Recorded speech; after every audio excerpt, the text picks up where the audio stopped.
were ones that were like pretty unrelated to our actual knowledge of modern cephalopods, of squid and octopus.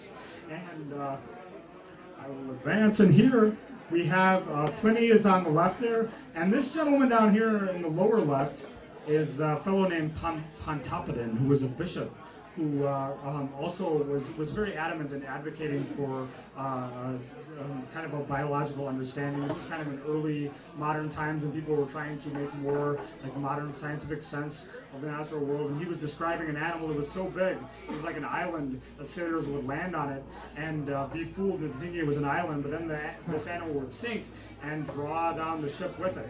And he also said that it was vomiting up all these fish and this food that it had eaten, and that would draw in more fish. And so fishermen would often go out there with their sailing ships, and they would call it fishing over the kraken. If there was a kraken down there, they would catch a lot of fish because there were abundant nutrients produced by the kraken, who would in turn then eat all those fish.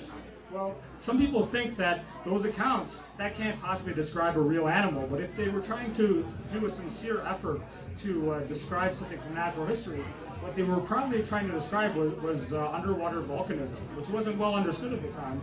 But if you see this image here of what an underwater volcano would be like, imagine a floating island. Instead of being all these enormous tentacles, what was agitating the water was all these underwater currents that were produced by geysers and things underwater. And then you would get a ton of nutrients from these underwater volcanoes that would support vent communities that would in turn provide nutrients for fish that would congregate there. And so the thinking is that perhaps these early accounts of descriptions of krakens were actually some of the currents and phenomena caused by underwater volcanoes. So we shouldn't, if we're looking for early understanding of the giant squid, we need to look a little more recently. Now later in history, people started to become a little more skeptical. They started saying, well, maybe there's no such thing as a giant squid, maybe this is all just folklore.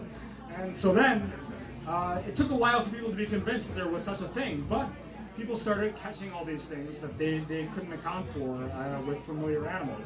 And so in Newfoundland in the 1870s and 1880s, there were all these squid that got washed ashore by this odd spell of weather that stranded all these really huge squid that people would catch. There was also a French ship that captured a squid and it escaped, but they caught the tail of it. And scientists some of them just dismissed their account as madness. But some of them recognized that this was probably a new animal that needed description. Now, all right, better? Okay. Have any of you heard anything I said in the last 5 minutes? All right, it's okay, it's okay.